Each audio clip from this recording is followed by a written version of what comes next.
That night the Baron dreamt of many a woe, and all his warrior guests, with shade and form, of which the demon in large coffin worm, were long be-nightmared. Keats. Unhappy is he whom the memories of childhood bring only fear and sadness. Wretched is he who looks back upon lone hours in vast and dismal chambers with brown hangings and maddening rows of antique books, or upon odd watches in twilight groves of grotesque, gigantic, and vine-encumbered trees that silently wave twisted branches far aloft. Such a lot the gods gave to me, the dazed, the disappointed, the barren, the broken.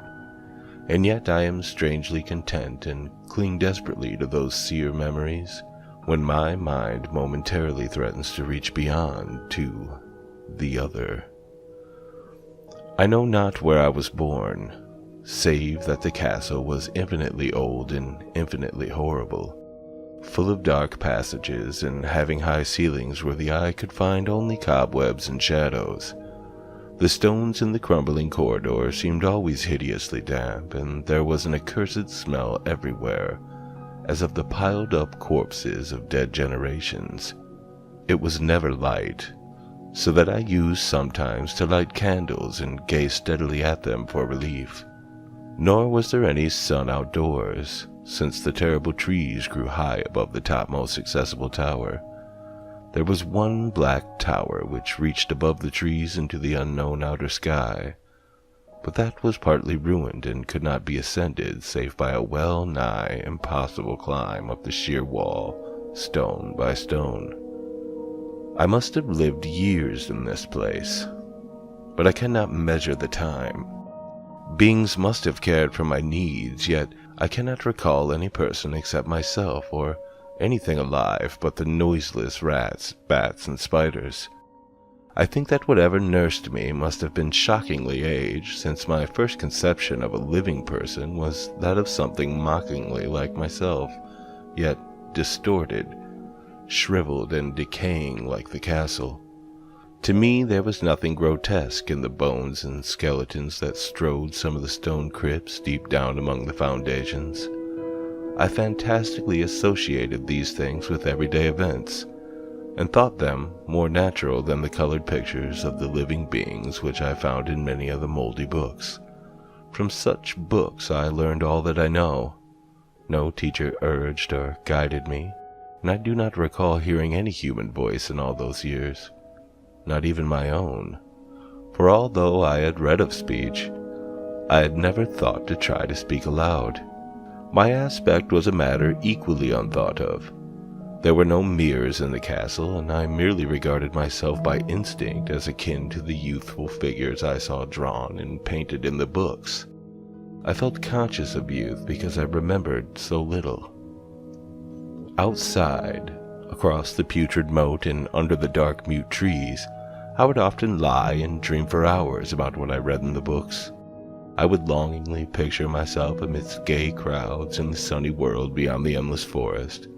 Once I tried to escape from the forest, but as I went farther from the castle, the shade grew denser and the air more filled with brooding fear, so that I ran frantically back lest I lose my way in a labyrinth of nighted silence. So through endless twilights I dreamed and waited, though I knew not what I waited for. Then, in the shadowy solitude, my longing for light grew so frantic that I could rest no more, and I lifted entreating hands to the single black ruined tower that reached above the forest into the unknown outer sky. And at last I resolved to scale that tower, fall though I might, since it were better to glimpse the sky and perish than to live without ever beholding day. In the dank twilight I climbed the worn and aged stone stairs till I reached a level where they ceased, and thereafter clung perilously to small footholds leading upward. Ghastly and terrible was that dead, stairless cylinder of rock, black, ruined, and deserted, and sinister with startled bats whose wings made no noise. But more ghastly and terrible still was the slowness of my progress. For climb as I might, the darkness overhead grew no thinner, and a new chill as of haunted and venerable mold assailed me. I shivered as I wondered why I did not reach the light. I would have looked down had I dared. I fancied that night had suddenly came upon me, and vainly groped with one free hand down to a window embracer, that I might peer out and above and try to judge the height I had attained. All at once, after an infinity of awesome, sightless crawling up that concave and desperate precipice, I felt my head touch a solid thing, and I knew I must have gained to the roof, or at least some kind of floor. In the darkness I raised my free hand and tested the barrier, finding it stone and immovable. Then came a deadly circuit of the tower, clinging to whatever holds the slimy wall could give, till finally, testing my hand, found the barrier yielding, and I turned upwards again, pushing the slab or door with my head as I used both hands in my fearful ascent. There was no light revealed above, and as my hands went higher I knew that my climb was for the nonce ended. Since the stone was a trapdoor of an aperture leading to a level stone surface of greater circumference than the lower tower, no doubt the floor of some lofty and capacious observation chamber, I crawled through carefully and tried to prevent the heavy slab from falling back into place, but I failed in the latter attempt.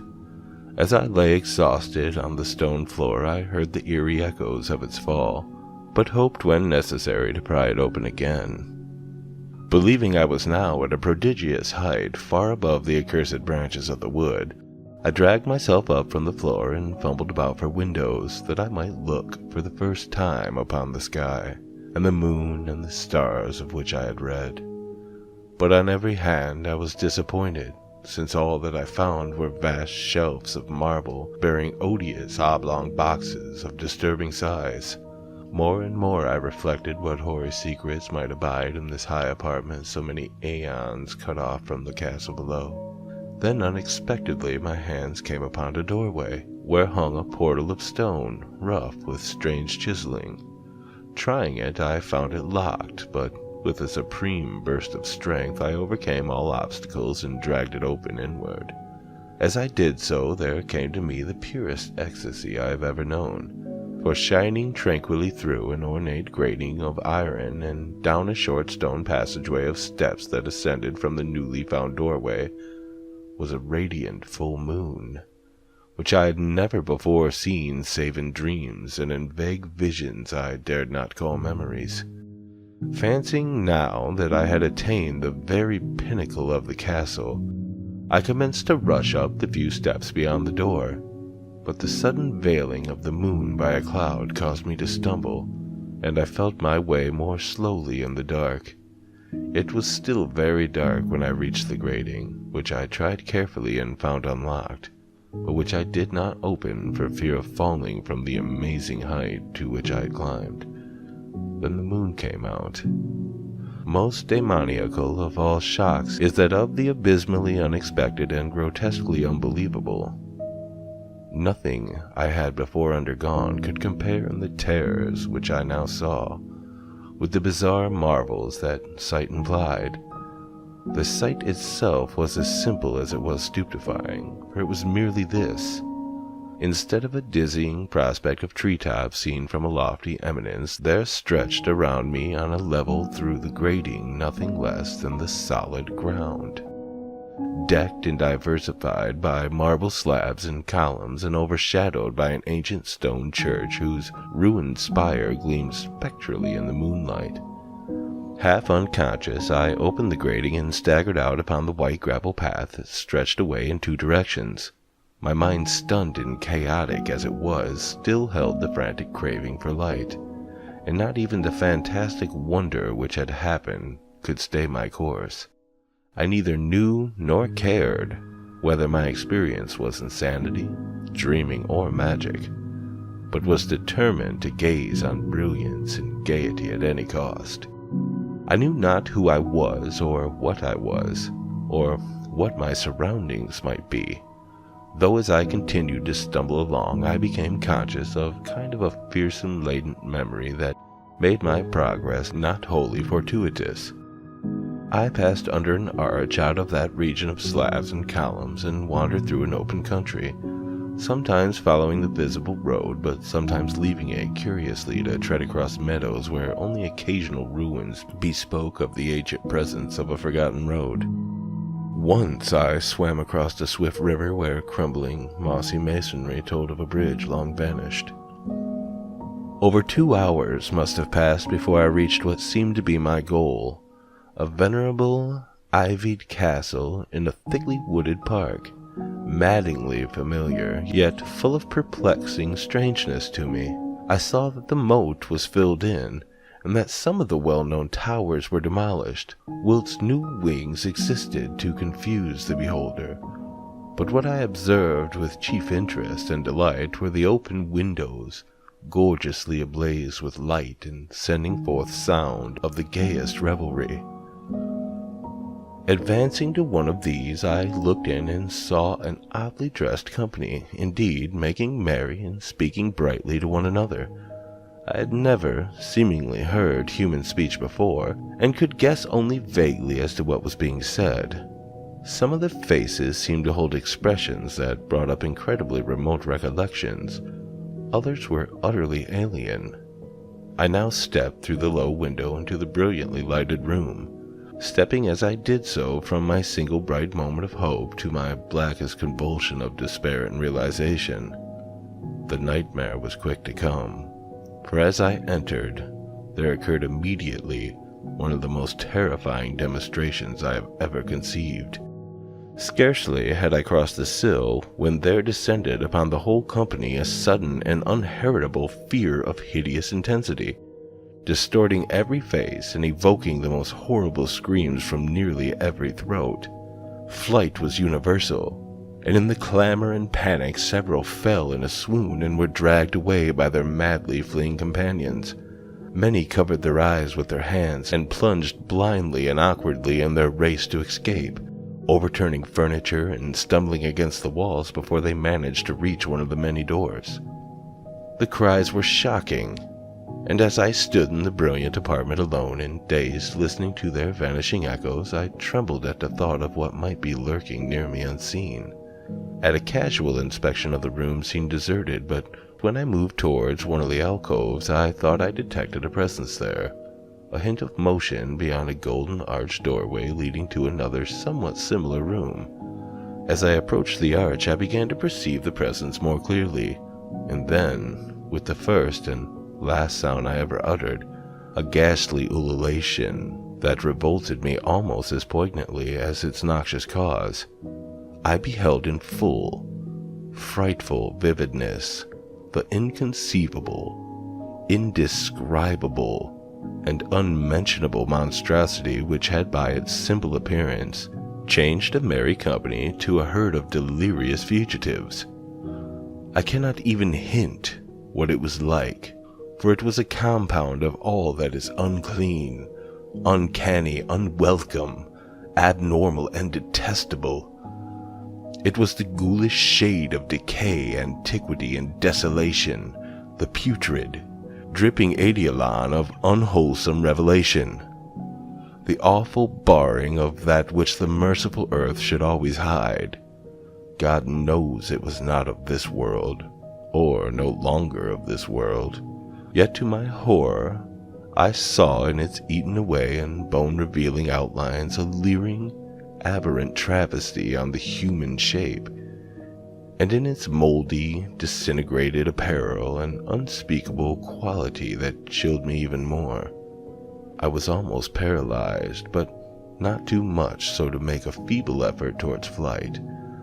I backward stumbled, which failed to break the spell in which the nameless, voiceless monster held me, my eyes bewitched by the glassy orbs which stared loathsomely into them, refused to close, although they were mercifully blurred, and shewed the terrible object but indistinctly after the first shock.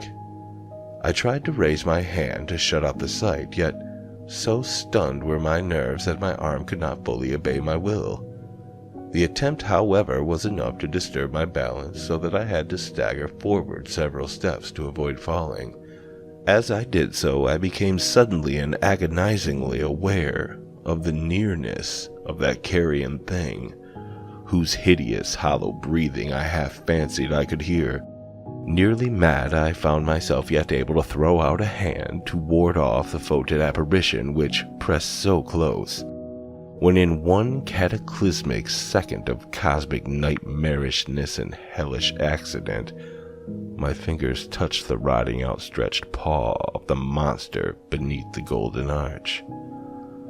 I did not shriek, but all the fiendish ghouls that ride the night wind shrieked for me, as in that same second there crashed down upon my mind a single and fleeting avalanche of soul-annihilating memory. I knew in that second all that had been. I remembered beyond the frightful castle and the trees, and recognized the altered edifice in which I now stood. I recognized, most terrible of all, the unholy abomination that stood leering before me as I withdrew my sullied fingers from its own. But in the cosmos there is a balm as well as bitterness, and that balm is Nepenthe. In the supreme horror of that second I forgot what had horrified me, and the burst of black memory vanished in a chaos of echoing images. In a dream I fled from that haunted and accursed pile and ran swiftly and silently in the moonlight. When I returned to the churchyard place of marble and went down the steps, I found the stone trapdoor immovable. But I was not sorry, for I had hated the antique castle and the trees. Now I ride with the mocking and friendly ghouls in the night wind, and play by day amongst the catacombs of Nefrenka, in the sealed and unknown valley of Heddoth by the Nile.